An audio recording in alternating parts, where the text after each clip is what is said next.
Scrooge. He was not a friendly man. He was very rich, but he never spent it. You could say that he was very stingy. It was almost Christmas. Scrooge didn't want to have anything to do with it. Nonsense, was his opinion.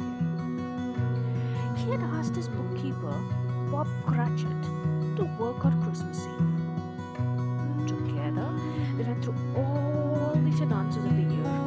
Scrooge finally let the poor man go home to his family around midnight. Then he left the office to go home himself. That evening, Scrooge got a visitor. It was his cousin or friend. Uncle, come to our house for Christmas dinner, asked Fred. Oh, what rubbish, answered Scrooge. I hate Christmas. And that's how Scrooge, heartless, sent his nephew back into court. He was a tough one, Scrooge. Even collectors for the poor were mercilessly sent away by Scrooge.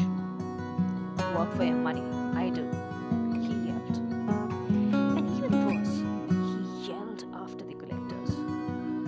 The more poor people die, the better for the problem of overpopulation. That night, something remarkable happened. In his dream, Scrooge got a visit from his deceased business partner, Marley. If you continue like this, you will haunt this earth forever, just like me, and will always be reminded of how poorly you treated others, warned Marley. He told him that he would have three spirits visit him who can help him be spared from this awful fate. And that's what happened that night. Scrooge was woken by the first ghost shortly after midnight. I am the ghost of Christmas past, said the ghost. What are you here for? Asked Scrooge. I want to show you memories. They are from a long time ago. You might not remember them so well. I'm here to refresh your memory, said the ghost. Scrooge saw images from his past, like when he was left lonely and abandoned by his father at a strict boarding school. He also saw the love of his life who he lost because he spent too much time doing business. Finally, he saw his deceased sister, who had always been kind to him. Stop it, begged Scrooge. I can't bear this. The ghost disappeared. An hour later, Scrooge was woken up again. It was still slightly after midnight.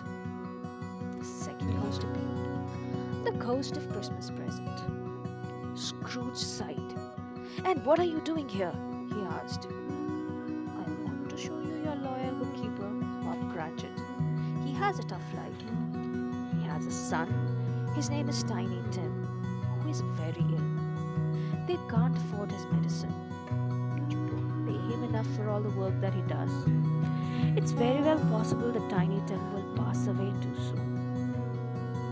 The images touched Scrooge.